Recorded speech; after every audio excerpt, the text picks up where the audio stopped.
بسم اللہ الرحمن الرحیم۔ بسم اللہ الرحمن الرحیم۔ علم حدیث اور اصول حدیث کا آج سبق نمبر 121 ہے۔ آج کے سبق کا عنوان ہے امیر کی بیعت کو پورا کرنا۔ آج کے سبق میں ہم اس حدیث کی تشریح کریں گے جس میں نبی کریم صلی اللہ علیہ وسلم کا یہ ارشاد ہے کہ جب تم امیر کے ہاتھ پر بیعت کرو تو پھر اس کو پورا کرو۔ پچھلے سبق میں ہم نے امیر کی اطاعت سے متعلق حدیث ذکر کی تھی جس میں عبداللہ بن عباس رضی اللہ عنہ کی حدیث اور ابو ہریرہ رضی اللہ عنہ کی حدیث اور عبداللہ بن عمر رضی اللہ عنہ کی حدیث، حضرت علی رضی اللہ تعالیٰ عنہ کی حدیث اور حضرت عبادہ بن ثابت رضی اللہ عنہ کی حدیث ذکر کی تھی اور اس میں تفصیل بھی ذکر کی تھی، اور یہ بھی ذکر کیا تھا کہ اطاعت امیر کا ذکر قرآن مجید میں بھی ہے، اور پھر اطاعت امیر کا دائرہ کار بھی ذکر کیا تھا کہ امیر کی جو اطاعت ہے وہ جائز امور میں ہے، نافرمانی کی اگر کا حکم دیں گے تو پھر اس میں اس کی اطاعت نہیں ہے۔ آج کے سبق میں ہم امیر کی بیعت کو پورے کرنے سے متعلق احادیث ذکر کریں گے۔ باب الامر بالوفاء ببیعۃ الخلفاء الاول فالاول۔ حدیث ابی ہریرہ رضی اللہ عنہ عن النبی صلی اللہ علیہ وسلم قال كانت بنو اسرائیل تسوسهم الانبیاء كلما هلك نبی خلفه نبی وانه لا نبی بعدی وسيكون خلفاء فيكسرون قالوا فما تأمرنا قال فو ببيعة الأول فالأول أعطوهم حقهم فإن الله سائلهم عما استرعاهم فی کتاب الانبیاء باب ما ذکر عن بنی اسرائیل۔ خلیفہ سے کی ہوئی بیعت پوری کرنا ضروری ہے اور جس سے پہلے بیعت ہو اس کی اطاعت پہلی کرنی چاہیے۔ حضرت ابو ہریرہ رضی اللہ تعالیٰ عنہ روایت کرتے ہیں کہ نبی کریم صلی اللہ علیہ وسلم نے فرمایا بنی اسرائیل کے انبیاء ان کی سیاسی رہنمائی بھی کیا کرتے تھے، جب بھی ان کا کوئی نبی ہلاک ہو جاتا تو دوسرے ان کی جگہ کے لیے موجود ہوتے، لیکن یاد رکھو میرے بعد کوئی نبی نہیں آئے گا، ہاں میرے نائب ہوں گے۔ صحابہ رضی اللہ تعالیٰ عنہ مجمعین نے عرض کیا کہ ان کے متعلق آپ کا کیا حکم ہے؟ آپ صلی اللہ علیہ وسلم نے فرمایا کہ سب سے پہلے جس سے بیعت کر لو بس اسی کی وفاداری پر قائم رہو، اور ان کا جو حق ہے ان کی ادائیگی میں کوتاہی نہ کرو، کیونکہ اللہ تعالیٰ ان سے قیامت کے دن ان کے رعایا کے بارے میں سوال کرے گا۔ بیعت کو باترتیب پورا کرنا۔ حکمران سے یہاں علمی رہنمائی کرنے والے مراد ہے، یعنی بنی اسرائیل میں جب کوئی خرابی ظاہر ہوتی تو اللہ تعالیٰ کوئی نبی مبعوث فرما دیتا کہ جو ان کی اصلاح کرتا اور انہوں نے احکام الہی میں جو تحریف کی ہوتی اس کی نشاندہی کر کے ان کی صحیح شریعت کی طرف رہنمائی کرتا۔ علامہ ابن حجر عسقلانی رحمۃ اللہ علیہ بیعت کو باترتیب پورا کرنے کی مراد اس طرح بتلاتے ہیں کہ جب ایک وقت میں دو خلفاء کی بیعت کر لی جائے تو پہلے کی بیعت درست تسلیم کی جائے گی اور اسے پورا کیا جائے گا، اور دوسرے کی بیعت باطل ہوگی۔ امام نووی رحمۃ اللہ علیہ فرماتے ہیں کہ دوسرے کی بیعت کرتے ہوئے خواہ پہلے کی بیعت ہو جانے کا علم نہیں بھی تھا تو بھی صرف پہلے کی بیعت نافذ ہوگی، دوسرے کی نہیں، خواہ وہ دونوں ایک ہی شہر کے ہو اور خواہ الگ الگ شہر کے ہو۔ خلفاء کا حق دینے سے ان کی اطاعت کرنا مراد ہے، یعنی ہمیں حکم ہے کہ ہم خلفاء کو اور امراء کو اور حاکموں کو ان کا حق دیں، تو اس کا مطلب یہ ہے کہ ان کی اطاعت کریں۔ معروف میں خلفاء اور حکام کی اطاعت کی جائے گی، لیکن اگر وہ خلاف شریعت حکم دے تو اطاعت نہیں ہے۔ خلفاء اور حکام سے ان کی رعایا کے متعلق پوچھ ہوگی، یعنی یہ کہ انہوں نے انتظام سلطنت کیسے چلایا، ملک میں عدل و انصاف اور امن کا قیام عمل میں لایا یا نہیں، رعایا کے حقوق کے تحفظ کا خیال رکھا یا نہیں، عوام الناس کو سہولیات اور آسانیاں فراہم کی یا نہیں، عوام کی معیشت و معاشرت کی بہتری کے لیے اقدامات کیے یا نہیں، وغیرہ۔ عبداللہ بن مسعود رضی اللہ عنہ کی حدیث بھی ہے اس سے متعلق۔ حدیث ابن مسعود رضی اللہ عنہ عن النبی صلی اللہ علیہ وسلم قال ستکون اسرۃ وامور تنکرونها قالوا یا رسول اللہ فما تأمرنا قال تؤدون الحق الذي عليكم وتسألون الله الذي لكم. اخرجہ البخاری فی کتاب المناقب باب علامات النبوۃ فی الاسلام. حضرت عبداللہ بن مسعود رضی اللہ تعالیٰ عنہ نے بیان کیا کہ نبی کریم صلی اللہ علیہ وسلم نے فرمایا، میرے بعد تم پر ایک ایسا زمانہ آئے گا جس میں تم پر دوسروں کو مقدم کیا جائے گا اور ایسی باتیں سامنے آئیں گی جن کو تم برا سمجھو گے. لوگوں نے عرض کیا، یا رسول اللہ، اس وقت آپ ہمیں کیا حکم فرماتے ہیں؟ حضور صلی اللہ علیہ وسلم نے فرمایا کہ جو حقوق تم پر دوسروں کے واجب ہو انہیں ادا کرتے رہنا اور اپنے حقوق اللہ ہی سے مانگنا. یہ حدیث بخاری شریف میں ہے. اس کی تشریح کرتے ہیں. حق تلفیوں کا دور اور اطاعت امیر. مختلف مواقع پر اسی مفہوم کا اظہار. کتب حدیث میں نظر کرنے سے معلوم ہوتا ہے کہ حضور اکرم صلی اللہ علیہ وسلم سے انصار کو مخاطب کرتے ہوئے مختلف مواقع پر تقریباً اسی قسم کے الفاظ منقول ہیں.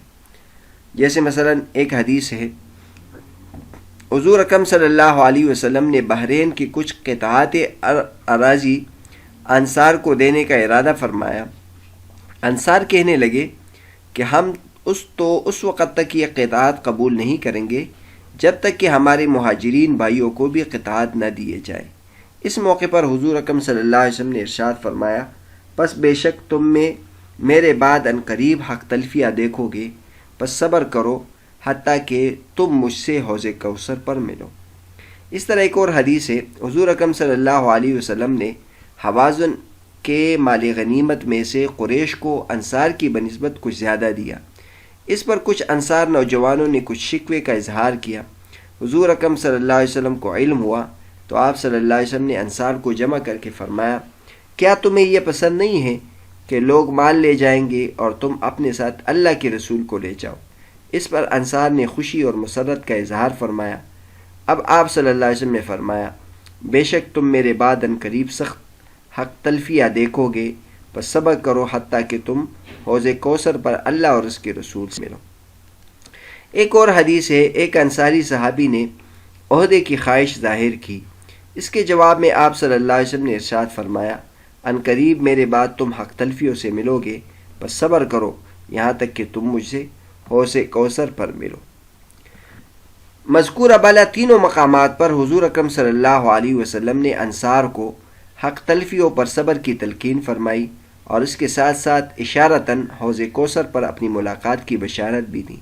متن میں مذکور حدیث نبوی میں پہلے حضور اکرم صلی اللہ علیہ وسلم کی پیشنگوئی مذکور ہے کہ عنقریب حق تلفیہ بھی ہوں گی اور ایسے معاملات بھی ہوں گے کہ جن کو تم ناپسند کرتے ہو.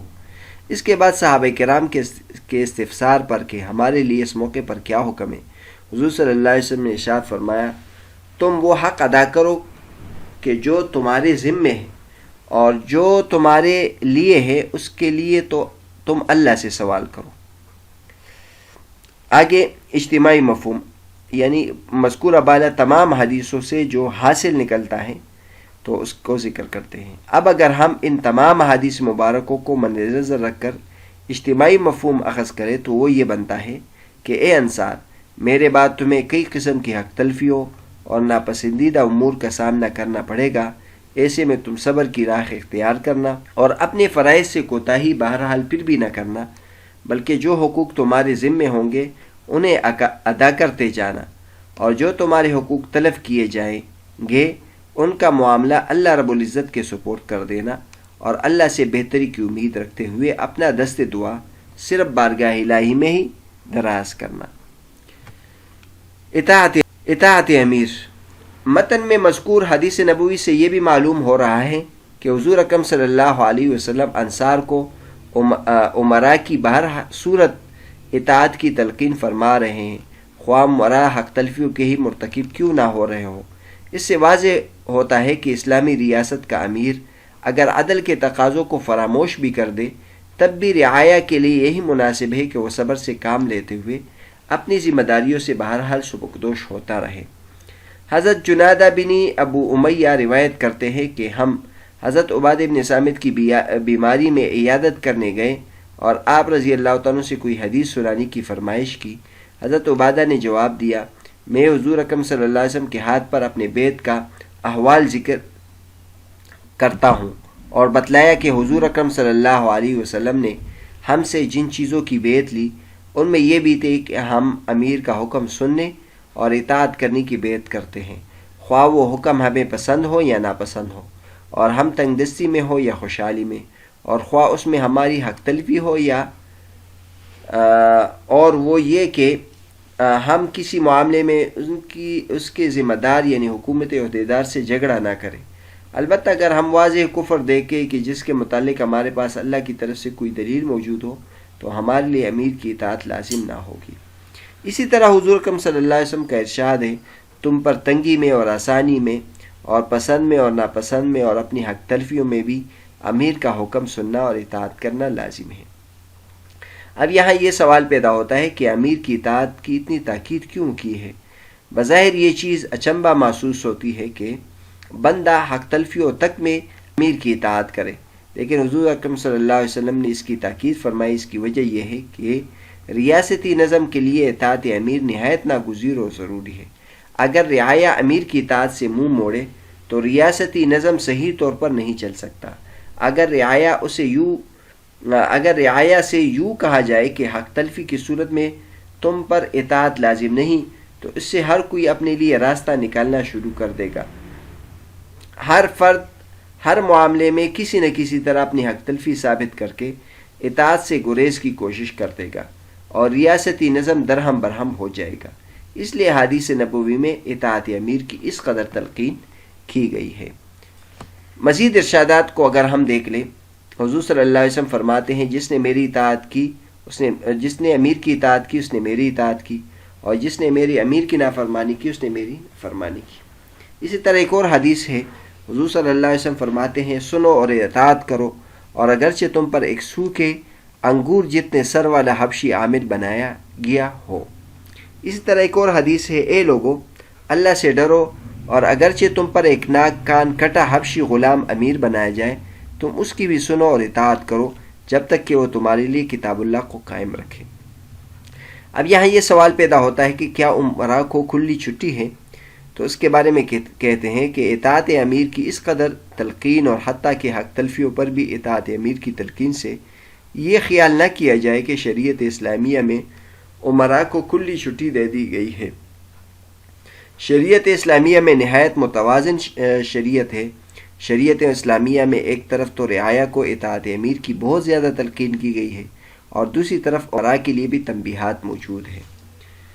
نبی کریم صلی اللہ علیہ وسلم کی ایک حدیث ہے، ائمہ قریش میں سے ہوں گے اور ان کا تم پر حق ہے اور تمہارا بھی اس طرح ان پر حق ہے، جب تک کہ ان سے رحم طلب کیا جائے تو رحم کرے، اور جب فیصلہ کرے تو عدل کرے، اور جب وعدہ کرے تو پورا کرے۔ بس ان میں سے جو کوئی ایسا نہیں کرے گا تو اس پر اللہ اور اس کے فرشتوں اور سب انسانوں کی لعنت ہوگی۔ اسی طرح ایک اور حدیث ہے، نبی کریم صلی اللہ علیہ وسلم فرماتے ہیں، جو کوئی نگہبان کسی رعایا پر نگہبان بنایا جائے تو پھر وہ اسے دھوکہ کرے تو وہ آگ میں ہوگا۔ ایک اور حدیث میں ہے، جو کسی تھوڑی یا زیادہ جماعت کا امیر ان کے درمیان عدل نہ کرے، اللہ تبارک و تعالیٰ اسے منہ کے بل آگ میں پھینک دیں گے۔ ایک اور حدیث ہے، اللہ تبارک و تعالیٰ جس بندے کو رعایا کا نگہبان بنائے پھر وہ اپنی موت کے روز اس حال میں مر جائے کہ اسے دھوکہ کر رہا ہو تو اللہ اس پر جنت حرام کر دیں گے۔ اور پھر یہ بھی ہم نے بتایا تھا کہ معصیت میں اولی الامر کی اطاعت نہیں، تو اس کے بارے میں کہتے ہیں، اطاعت امیر کی اگرچہ بہت زیادہ تلقین ہے، لیکن اگر امیر کوئی ایسا حکم دے کہ جو اسلامی اصول کے خلاف ہو اور خدا اور اس کے رسول کی نافرمانی والا ہو تو بہرحال اطاعت نہیں کی جائے گی۔ ارشاد نبوی ہے، مسلمان آدمی کے لیے اس کی پسند اور ناپسند میں امیر کا حکم سننا اور اطاعت کرنا لازم ہے جب تک کہ معصیت کا حکم نہ دے۔